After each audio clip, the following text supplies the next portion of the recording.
നസ്രത്ത് സന്യാസിനി സമൂഹത്തിന്റെ സഹസ്ഥാപകനായ മോൺസിഞ്ഞോർ മാത്യു മങ്കുഴിക്കരി അച്ഛന്റെ 23ാം ചരമവാർഷികം ജനുവരി 2-ന് 11 മണിക്ക് CSN മാതൃഭവനമായ എടക്കുന്നിൽ വെച്ച് നടന്നു. ഫാദർ ബിജു പെരുമായൻ വിശുദ്ധ ബലിക്ക് മുഖ്യ കാർമ്മികത്വം വഹിച്ചു. വിശുദ്ധ ബലിയെ തുടർന്ന് അച്ഛന്റെ കബറിടത്തിൽ ഒപ്പീസ് പ്രാർത്ഥന അച്ഛന്റെ സഹോദര പൗത്രൻ ബഹുമാനപ്പെട്ട ജോർജ് മങ്കുഴിക്കരിയുടെ നേതൃത്വത്തിൽ നടത്തി. അനേകം വൈദികരും സന്യസ്തരും അതോടൊപ്പം അച്ഛൻ്റെ സ്വന്തം ഇടവകയായ കോക്കമംഗലത്ത് നിന്നും അച്ഛൻ്റെ വീട്ടുകാരും ഇടവക അംഗങ്ങളും മറ്റനേകം വിശ്വാസികളും അച്ഛൻ്റെ മാധ്യസ്ഥം നേടി പ്രാർത്ഥിക്കാൻ എത്തിച്ചേർന്നിരുന്നു.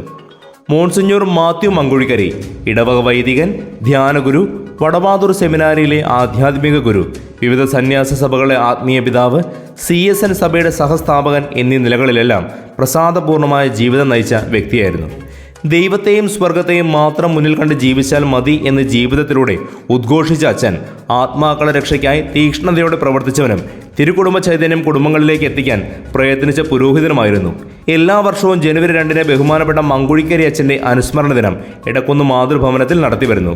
മങ്കുഴിക്കരി അച്ഛൻ്റെ വിശുദ്ധമായ ജീവിതം ഇന്നും അനേകം മനസ്സുകളിൽ പ്രകാശിക്കുന്നു എന്നതിന് ഒരു ഉത്തമ തെളിവാണ് അച്ഛൻ്റെ മാധ്യസ്ഥം തേടി അനേകർ കബറിടത്തിൽ പ്രാർത്ഥിക്കാൻ വരുന്നു എന്നുള്ളത്. ഏകം ന്യൂസ്, അങ്കമാലി.